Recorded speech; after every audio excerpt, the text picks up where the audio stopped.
속건조에 1,000원이면 되더라고요. 이렇게 안 해주기 때문에 피부가 계속 건조한 겁니다. 오늘 제가 알려드리는 5단계 수분관리 잘 따라해주신다면 피부 당김? 이거 진짜 없어졌네? 라고 생각하실 거예요.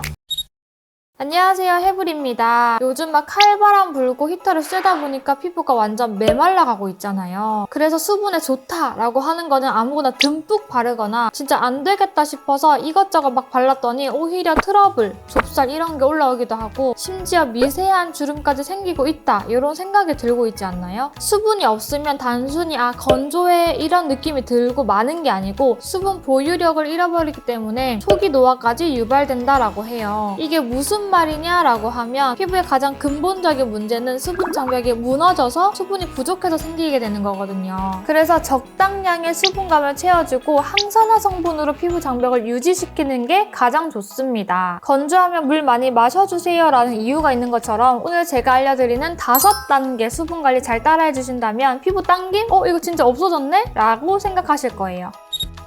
첫 번째 먼저 각질을 불려줄 거예요. 사실 적당량의 피지와 각질층은 우리 피부에 꼭 필요하지만 불필요한 각질은 얼굴에 좋은 성분을 발라줘도 못 들어갈 뿐더러 피지가 나오는 통로를 가로막으면서 여드름, 트러블 등을 유발시킵니다. 그렇지만 항상 제가 강조드리는 것처럼 큰 알맹이가 들어가 있는 화학적인 각질 제거제로 얼굴을 문지르시거나 손으로 막 빡빡하게 세게 문질러가지고 각질 제거를 하시게 된다면 피부에 엄청나게 자극을 주는 거기 때문에 절대로 피해주셔야 됩니다. 대신 스팀 작업을 해줄 건데요. 다이소에 가니까 1,000원이면 되더라고요. 물을 살짝 적셔주신 다음에 전자레인지에 돌려서 얼굴에 대고 있으시면 됩니다. 이때 너무 뜨거우면 모공이 늘어날 수 있으니까 수건을 얼굴에다 댔을 때 따뜻하다 라고 느껴질 정도로만 잠시 동안 진행해주세요. 두 번째, 각질이 어느 정도로 불려졌다면 이 효소 파우더로 각질을 제거해줄게요. 효소 파우더가 각질 제거제이거든요. 저는 각질 제거가 필요하다라고 할 때마다 이 효소 파우더를 사용을 해주고 있는데요. 가루에다가 물을 살짝 묻힌 다음에 얼굴에 비비게 되면 이것 또한 자극이 많이 가니까 이런 거품기를 이용해서 풍성하게 거품을 내주신 다음에 세안을 해주시는 걸 추천드립니다. 세 번째, 토너를 발라줄 거예요. 제가 항상 강조하고 있는 게 세안 후에 처음 바르는 기초 하나 정도는 화장실에 두고 세안 끝나자마자 발라주세요 라고 하잖아요. 아무것도 안 바르고 맨 얼굴로 그대로 있으면 피부 속에 있는 케라틴이라는 단백질이 예민해서 손상이 되거든요. 빠르게 씻고 1분 안에 발라주는 게 중요합니다. 저는 겨울철에 히알루론산이 들어간 스킨을 발라주고 있는데요. 한 번에 듬뿍 발라주는 게 아니고 2번 발라줍니다. 한 번은 손으로 전체적으로 토도도독 발라주시고 그 다음 두 번째는 솜으로 팩도 해주시는 것처럼 꾹꾹 피부에 넣어준다 라는 느낌으로 눌러주시면서 발라줄게요. 네 번째, 세럼을 발라줄게요. 제가 모공에서 산화 이야기를 하면서 산화는 피부가 늙는 거예요 라고 했었는데요. 피부가 늙으면 어떻게 될까요? 탄력이 떨어지고 축 늘어지는 피부가 되겠죠. 피부 노화를 조금 더 늦추기 위해서 필요한 성분들이 바로 비타민C, E, 페룰릭 액시드라고 말씀을 드렸었는데요. 이 세 가지를 다 가지고 있는 정말 강력한 항산화 제품이 있습니다. 바로 스킨 스티컬즈 제품인데요. 산화를 줄여주는 그런 역할을 해주다 보니까 이거를 쓰고 난 뒤에 화장을 했을 때 시간이 지나면서 일어나는 다크닝 현상이라든지 이런 게 정말 많이 줄었었고요. 피부가 정말 맑아졌다 이게 확실하게 느껴져서 줄기차게 썼었는데 요만한 크기의 가격이 얼마인지 아세요? 무려 20만 원이 넘습니다. 그래서 엄청 아껴서 한 번 쓸 때 요만큼 막 3방울씩 사용하면서 썼는데 다 써서 사야겠다 하다가 가격을 보고 못 사가지고 장바구니에 지금도 담아두고 있는데 가격이 부담스러워도 괜찮아요 라고 하시는 분들은 꼭 한번 사용해 보셨으면 좋겠고요. 그래서 제가 대체품으로 사용을 해주고 있는 게 바로 이 제품인데요. 스킨 스티컬즈랑 똑같이 CE 페룰릭 애시드가 들어가 있어서 굉장히 만족하면서 사용해주고 있는 제품입니다. 얼마 전에 올리브영에 갔더니 딱 메인 자리에 있어서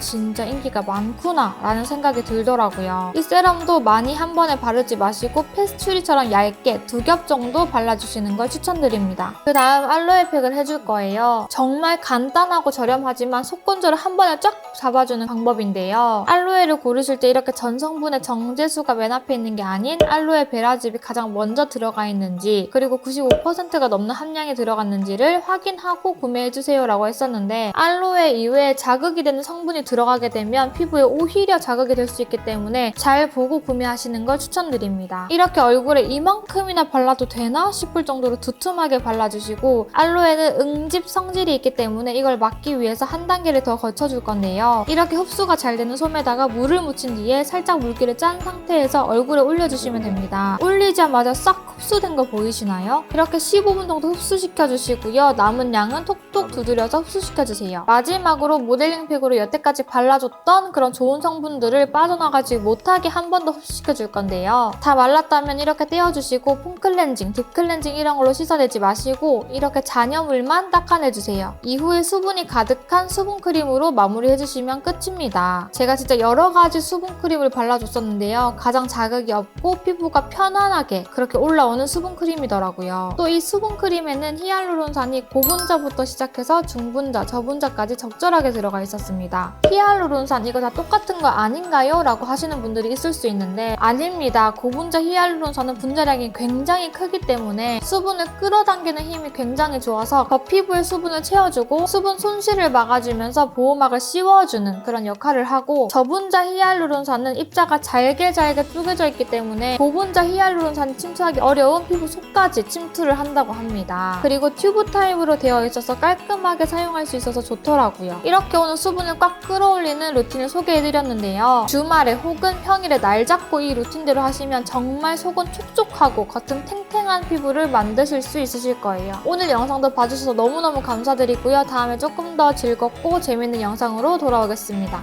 감사합니다.